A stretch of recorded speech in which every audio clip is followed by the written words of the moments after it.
আসলে আমি তো মনে করি না ঘোষণা দিয়েছিলাম যে 60 থেকে 80 নির্বাচন করবো, আপনার সবাই জানেন। ঘোষণা দেওয়ার পরে আমি পরে যখন আগে জানতাম যে মৃত আলম বলে যে রাষ্ট্রপতির নির্বাচন করে ওদের আসনটা শূন্য হবে, তাহলে আমি এখানে ঘোষণা দিতাম। কারণ যেটা আমার বাসা বগুড়া উত্তরবঙ্গে, তো আমার তো ওই সুবিধা থাকতে থাকে। আর এই জন্যই আমি 60 থেকে নির্বাচন করার ঘোষণা দিয়েছি।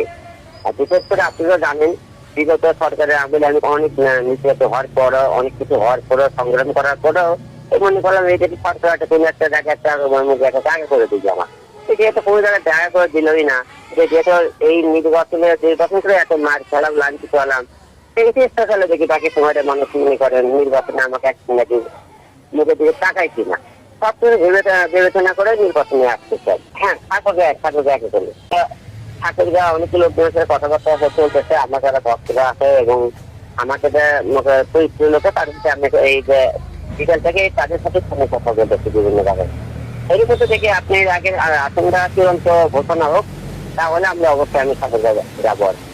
ভয়ে আমি হতে পারবো কিনা আমি জানি না, কারণ বর্তমানে আমি যে পজিশন দেখতেছি দেশের বিভিন্ন জায়গা, মনে করেন যে একটা বিভিন্ন জায়গায় মারামারি, হুমকিক্যাল, 3টে দলমল লেগেই আছে।